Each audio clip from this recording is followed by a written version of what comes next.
probably like asking a parent who's your favorite child. There's so many brilliant attractions out there, so before we get into the top 25, let's talk about a couple honorable mentions, rides that just barely missed the cut. Leviathan at SeaWorld in Australia and Boardwalk Bullet at Kemah Boardwalk are two fantastic Gravity Group designed wooden roller coasters. Outlaw Run and Wicked Cyclone are two incredible RMCs, both of which have definitely been featured in past top 25s, but as I've either gotten recent rides on them that have changed my opinion, or have experienced new attractions that have taken their place, for one reason or another, they didn't make the cut. And really, that's the thing with these videos, is my list is always evolving. This is not the same ranking I had last year or even a couple months ago, and so I look forward to seeing how it evolves, especially as I experience new parks and new rides, including those in Dubai and Abu Dhabi coming up, which look to be absolutely awesome. And this is a great time to mention that if you haven't already subscribed to Coaster Studios, please do. There's some amazing content coming soon from those locations, as well as over on our Patreon. If you like what you see and you want to support the channel even more, we have some really fun bonus videos from the Emirates coming up, as well as our early access videos if you can't wait to hear about what we think of these rides. Patreon finds out first before they go up on the main channel. Now, let's dive into this list. Barely making the cut, at the number 25 spot, we have Conda at Walibi, Belgium. This is an Intamin mega coaster, opened in 2021, has some really spectacular airtime moments, and features that next-gen layout from Intamin, showcasing a lot of new modern maneuvers that we didn't get on previous attractions. It's a really complete ride experience with a great theme, and I certainly hope that we see more rides like this out there from Intamin. At the number 24 spot, we have Hagrid's Magical Creatures Motorbike Adventure at Universal's Islands of Adventure in Florida. At one point in time, this was the most expensive roller coaster ever built, and I can see why. It's yet again a ride from Intamin, this time being a multi-launch coaster. In fact, it has 7 distinct launch sections spread throughout this really immersive experience. One of the best themed roller coasters in the world. It's nowhere near as thrilling as Conda. This is more of a family thrill coaster, but man, is it probably the best family thrill coaster in the world. I walk off this ride with a huge smile on my face. It's one that I would do again and again and again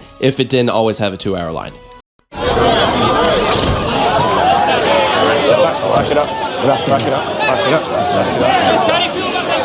Number 23, we have Mystic Timbers at Kings Island. This is my favorite roller coaster by Great Coasters International, and to me, it's about as perfect as a wooden coaster can get. It opened in 2017, and to this day is still silky smooth. It's an out and back layout with really low to the ground maneuvers, each hill just perfectly flowing into the next, sending you up out of your seat. I could actually ride this thing all day. The only thing that would make this better is if the shed was actually good.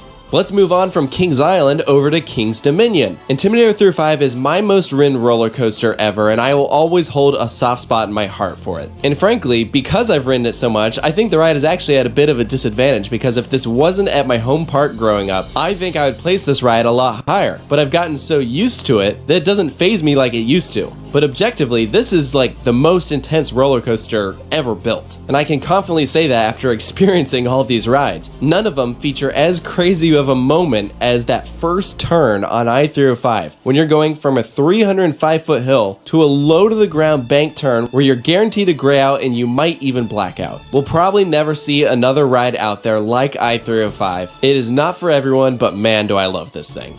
And just narrowly missing the top 20, we have our first RMC to make the cut. It's Storm Chaser at Kentucky Kingdom. And talk about how an experience can vary depending on when you rode it. I've ridden Storm Chaser in just about every variable condition possible. In fact, the first time I experienced it, I didn't think it was that great because it was running a little slow. But I've also experienced it in years when it is just flying so fast that this is like one of the most aggressive roller coasters out there. Some of these maneuvers are just so powerful. The airtime is some of the best in the world, and the fact that this was a retrofit of a dueling wooden roller coaster and that they are able to convert it into one track and that's as good as it is just a testament to how incredible Rocky Mountain construction is. And if you want to learn more about Storm Chaser and RMC, we've produced 2 different documentaries that might interest you. Save My Park tells the history of Kentucky Kingdom after it was closed for several years and was able to reopen, and This Is How We Roll tells the story of Rocky Mountain construction, how they were able to get started and become a real player in the amusement industry and build some of the greatest rides on the planet. Save My Park is available for viewing on the Coaster Studios YouTube channel, and This Is How We Roll can be viewed at vimeo.com/ondemand/This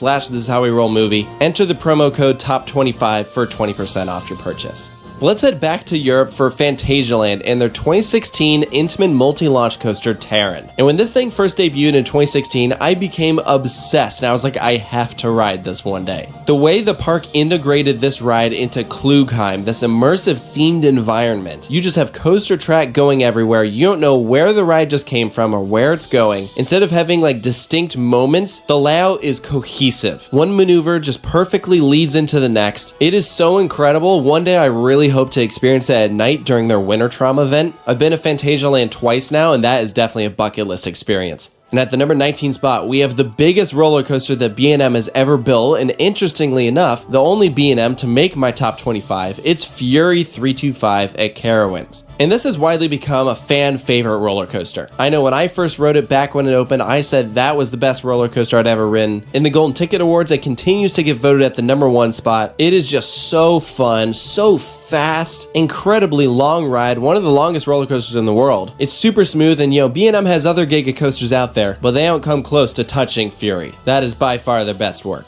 But let's move from the Carolinas up to Pennsylvania for Hershey Park and Sky Rush. And remember when we were talking about Intimidator 35 and I mentioned how I don't think there'll ever be another ride like that ever again? I feel that exact same thing about Sky Rush. This ride is freaking demented. I know I've said this in past videos, but that first drop literally feels like a car crash in the best way possible. Sky Rush has these winged seats that have no lateral support, so when you hit a turn, you aggressively get flung to the side. You're just launched over airtime hills, flying around this lake. This coaster also is probably not for everyone. A lot of people are bothered by the restraints and how they crush your thighs. Personally, they've never really bothered me, not enough to where it took away from the ride experience, which is why I still place this thing really high. And for number 17, let's head to Cedar Point, generally considered to be the park with the best roller coasters in the world. Over in the back of the park in Frontier Town, they have a ride called Maverick. This is an Intamin multi-launch coaster that stays low to the ground and is just super fast-paced and aggressive. It tosses you around in the same way that Intimidator 305 does. It has a beyond vertical drop, really some of the best pacing out there. So many of the modern Intamin multi-launch coasters that have opened the past couple of years are here thanks to Maverick. It still holds up as one of the best. And just narrowly missing the top 15 spot is a relatively new ride. This is Air Force One at Fun Spot America Atlanta. This ride debuted just last year and really put Fun Spot Atlanta on the map. The maneuvers on this attraction are just so aggressive. You're getting flipped upside down, staring at the ground, passing over Outer Bank turns, into a double up. There's a quad down at the end. It has one of my favorite inversions ever with what we call the arcade roll, flying over top of this building. Air Force One is an unreal attraction and by far the best ride in that region. So let's enter our top 15 with yet another RMC. This is Zadra at Energylandia. And I know a lot of people have ridden this thing and swear by it being the #1 ride on the planet. And I mean, I get it. This thing is incredible. It just so happens that for me, there are other rides that I would put over it, but I'll tell you what Zadra does incredibly well is pacing and speed.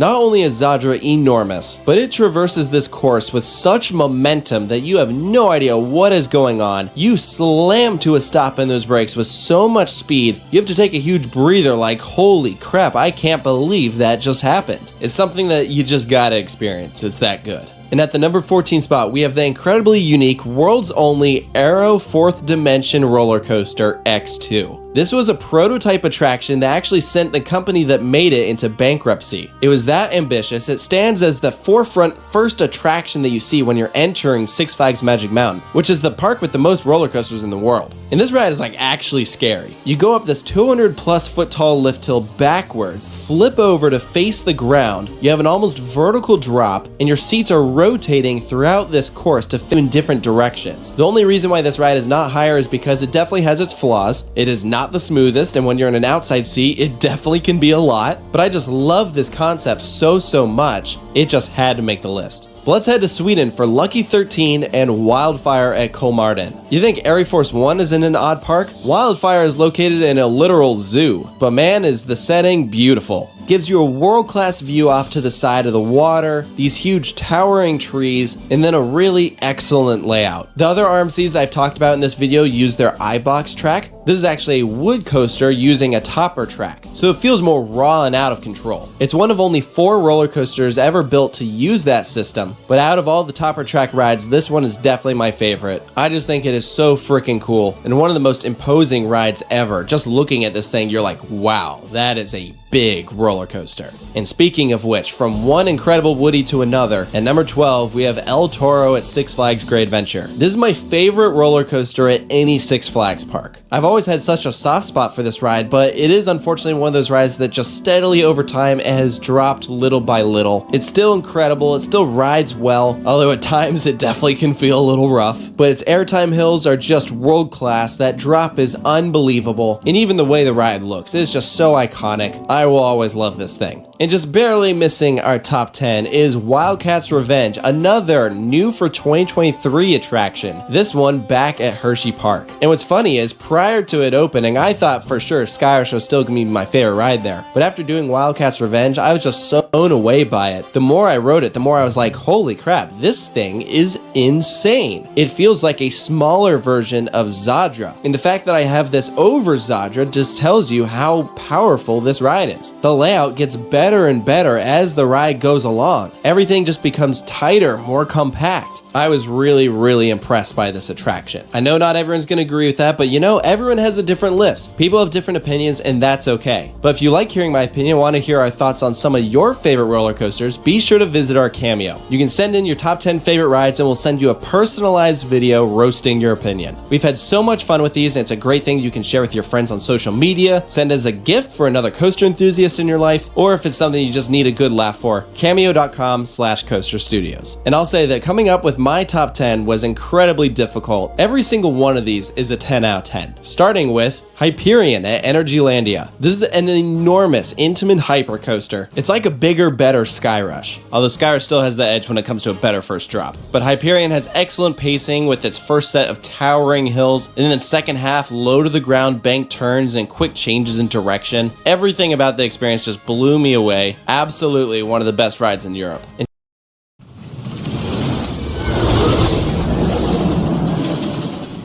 As of January 2024, I've ridden 1,073 different roller coasters spread across all 6 habitable continents. To break that list down into a top 25 is an extremely difficult task. We're looking at the top 2% of all roller coasters I've ridden, and there's so many contributing factors why I might consider a ride top tier, such as how many times I was able to ride it, how it was running that day, how long has it been since the last time I rode it. So you have to take those variables and then apply it to the ride itself. The biggest qualities I look for in a good ride are strong pacing, dynamic, or I would even say aggressive maneuvers, a good sense of speed, a variety of elements, but I definitely lean towards ejector airtime as being my favorite, and when possible, good theming is also appreciated. Every ride that I'm about to showcase in this video I would consider world class, and asking me to order.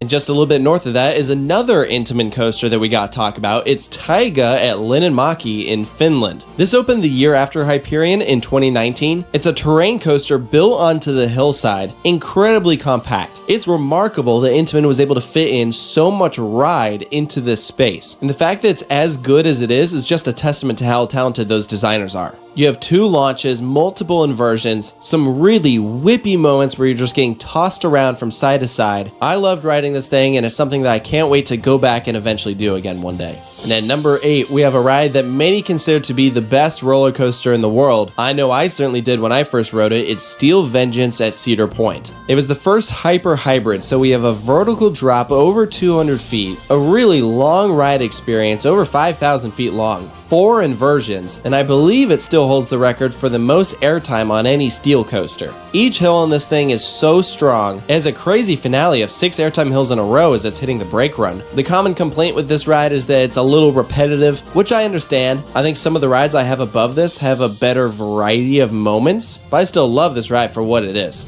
And at number 7, we have our final new for 2023 roller coaster to make the cut. It's Batman Gotham City Escape at Parque Warner Madrid. Yet again, another Intamin LSM multi-launch coaster. This one with 3 launches, multiple inversions, an awesome top hat, and some elaborate theming. That's definitely a big advantage that this ride has over a coaster like Taiga. This is a story-driven attraction. Brilliant presentation, execution, 10 out of 10. I love it so much, but when I really thought about it, I still just give the slight edge to Jurassic World Velocicoaster at Universal's Islands of Adventure. Same type of ride, also elaborate elaborately themed, but what I love about Velocicoaster is how perfectly it builds on itself. The beginning of the ride is good. I love being in that Velociraptor enclosure. Some really fun moments, but the ride just gets faster and faster and faster. Those elements become crazier. You hit that second launch, go up a top hat, then you're winding around this bridge, getting tossed around into a stall, outer banks, and then the single best moment comes at the very end with the Mosasaurus roll. That inversion is just unbelievable. This really is just a wow attraction.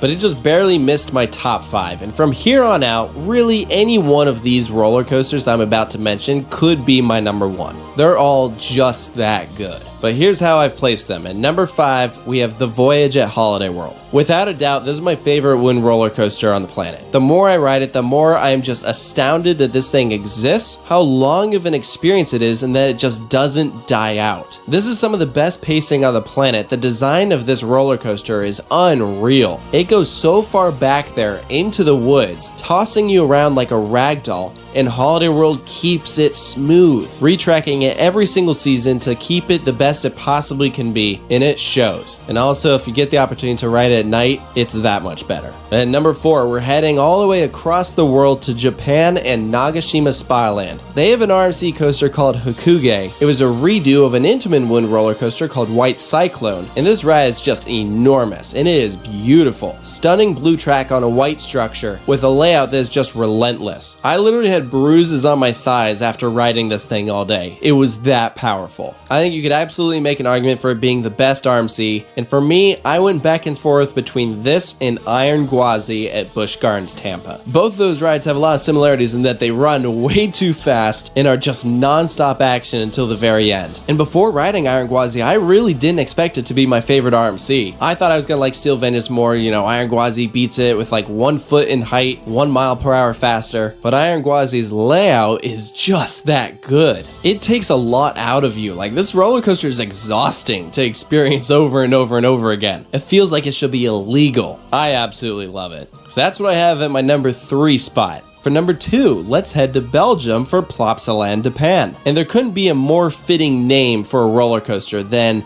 the Ride to Happiness. I was absolutely blown away by this roller coaster. I had done a mock extreme spinner before with Time Traveler at Silver Dollar City, which is a great ride, but Ride to Happiness kicked it up a notch. The spinning on this ride is out of control. The way that you take these maneuvers, we're going through a vertical loop, an inversion, an airtime hill in a different direction every time. No 2 rides on Ride to Happiness are identical. That makes it extremely re-rideable because you don't know how this next moment is going to feel, so it continues to surprise you. But no matter whether you're facing forwards, backwards, sideways, your body is just getting thrown around. You're going to hit the brake run not knowing what just happened. It's going to take you at least like 3 rides to figure out this layout. It is without a doubt the best roller coaster in Europe, that's for sure, and I don't blame anyone for having this at their number 1 spot. But as of how I'm feeling today, at my number 1 spot, I have Ejinika at Fuji-Q Highland. So remember when we talked about X2, which made the number 14 spot? I mentioned how that was the only Aero 4D coaster ever built. Well, after Aero went bankrupt, S&S Worldwide absorbed their assets and they produced 2 Fourth Dimension coasters. And it fixes every problem that X2 has. So not only is it like taller and faster, but it is smooth, it has more inversions, better elements, there's no dead space. Ride to Happiness flings you around side to side. This flips you around top to bottom. So you hit an inversion and then start doing a backflip while going upside down. To this day, I've never laughed more on a roller coaster than my first time on Ejinika, and I think that really says a lot.